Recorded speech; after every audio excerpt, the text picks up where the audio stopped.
Hello बच्चों। तो चलिए अपना प्रश्न पढ़ते हैं। किरचॉफ के नियम की सहायता से व्हीटस्टोन सेतु का सिद्धांत समझाइए। तो इस प्रश्न में अपन को व्हीटस्टोन सेतु का सिद्धांत बताना है किरचॉफ के नियम की सहायता से। तो चलिए प्रश्न के लिए मुख्य उदाहरण की चर्चा करते हैं। मुख्य अवधारणा। तो देखिए मुख्य अवधारणा में जो यहाँ पर अपन चर्चा करेंगे वो करेंगे व्हीटस्टोन ब्रिज के लिए किरचॉफ के नियम की चर्चा करेंगे। किरचॉफ का नियम।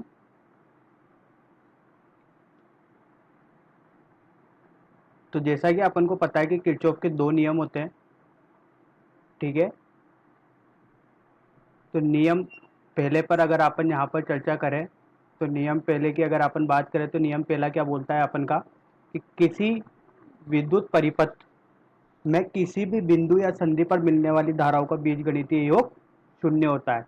तो देखिए अपन ने अभी यहाँ पर कथन बोला है, इस कथन का अपन यहाँ पर गणितीय रूप लिखते हैं, ठीक है। या अपन के पास प्रतिरोध R1, प्रतिरोध R2 और प्रतिरोध R3, ये अपने पास कोई बिंदु है या इसे अपन बोल सकते हैं संधि बोल सकते हैं, ठीक है। तो यहाँ पर जितनी भी धाराएं मिलेगी, जैसे कि मान लीजिए यहाँ पर अपन के पास धारा आ रही है I1, यहाँ पर धारा जा रही है I2 और यहाँ पर धारा I3, ठीक है। तो जितनी भी धारा इस बिंदु पर मिलेगी, इनका जितना भी योग होगा धारा का, ये किसके बराबर होगा? शून्य के बराबर होगा, ठीक है। धाराओं का योग किसके बराबर दिया जाता है? शून्य के बराबर दिया जाता है। तो पहला नियम ये कहलाता है। नियम दूसरे की अगर अपन बात करें तो नियम दूसरा जो होगा वो यहाँ पर ये लूप का नियम कहलाता है। इसमें बोला जाता है कि किसी बंद लूप या परिपथ में विद्युत वाहक बल का बीजगणितीय योग उस परिपथ के प्रतिरोधों के सिरों पर उत्पन्न विभवांतर के बीजगणितीय योग के बराबर होता है। मतलब अगर कोई भी लूप है तो उसका जो विद्युत वाहक बल होगा, इसका बीजगणितीय योग होगा उस परिपथ में से संबंधित प्रतिरोध और धारा के बीजगणितीय योग के बराबर होगा, ठीक है। तो यहाँ पर अपन को इस तरीके से दो नियम अपन इसमें देखते हैं, ठीक है।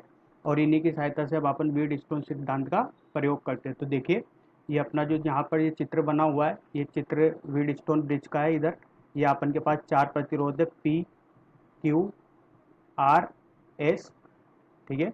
यहाँ पर अपन के पास एक गैल्वेनोमीटर लगा है, कुंजी लगी हुई है और एक बाह्य विद्युत वाहक बल है जिसका मान है E, ठीक है। तो देखिए यहाँ व्हीटस्टोन ब्रिज में होता क्या है, जब ये अपन इस कुंजी को चालू करते हैं, इस वाली कुंजी को, तो इस बी और डी में कोई धारा प्रवाहित नहीं होती, ये समविभव होते हैं, ठीक है। तो बी और डी जो हो गए समविभव हो गए, तो यहाँ पर कोई धारा प्रवाहित नहीं होगी। यहाँ पर धारा होगी I1, यहाँ पर धारा होगी I2, ठीक है। तो इसमें से कोई धारा नहीं जाएगी, सारी की सारी धारा चल जाएगी इसमें। तो ये कहलाएगी अपन की I1 और ये कहलाएगी अपन की I2, ठीक है। तो चलिए इसके लिए अपन दो लूप बनाते हैं, एक लूप अपना ये रहा, दूसरा लूप अपना ये रहा। इन दोनों लूप के लिए अपन किरचॉफ का द्वितीय नियम लगाते हैं और देखते हैं व्हीटस्टोन का सिद्धांत। तो लूप पहले लूप के लिए लगाते हैं अगर अपन, तो पहले लूप के लिए अगर अपन बात करें तो देखिए यहाँ पर क्या समीकरण बनेगी। धारा की दिशा में जाने पर विद्युत वाहक बल धनात्मक होता है और धारा के विपरीत दिशा में जाने पर विद्युत वाहक बल ऋणात्मक होता है, ठीक है। और अपन के जो समविभव है वहाँ से कोई धारा नहीं जाएगी, तो वो होगा शून्य गुणा जी। जी क्या है? गैल्वेनोमीटर का प्रतिरोध, ये किसके बराबर होगा? शून्य के बराबर होगा। तो यहाँ से अगर अपन समीकरण नंबर एक की बात करेंगे तो क्या बनेगी? I1 R1 बराबर I2 R3, ठीक है। ये किसके बराबर होगा? समीकरण नंबर एक के बराबर होगा। मतलब अगर यहाँ पर मैं बात करूँ, ये P क्या है? R1, ये क्या है? R2 और ये क्या है? R3, तो ये क्या है? R4, ठीक है। इस तरीके से अगर अपन यहाँ पर लूप दो के लिए अगर बात करें तो लूप दो के लिए जो समीकरण बनेगी द्वितीयक नियम से, वो बनेगी I1 R2 ऋण I2 R4 धन शून्य गुणे जी बराबर जीरो। तो I1 R2 बराबर I2 R4, ये समीकरण नंबर सेकंड।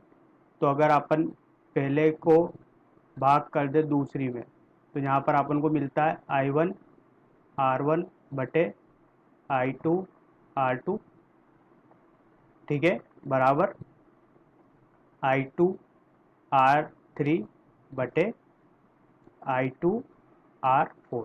यहाँ से I2 से I2, I1 से I1 कट गया, तो यहाँ पर अपन को मिला, देखिए R1 बटे R2 बराबर R3 बटे R4। तो यही अपन का किरचॉफ के नियम का सिद्धांत होता है कि चारों जो प्रतिरोध होते हैं, ठीक है, इनका जो अनुपात होता है ये बराबर होना चाहिए। तो ये अपन का संतुलित संतुलित व्हीट स्टोन ब्रिज कहलाता है। ये अपन का संतुलित व्हीट स्टोन ब्रिज कहलाता है। और इसके समविभव जो बिंदु होते हैं वहाँ से कोई धारा नहीं निकलती, ठीक है। तो ये अपन का सिद्धांत होता है। आशा करता हूँ आपको समझ में आया होगा। धन्यवाद।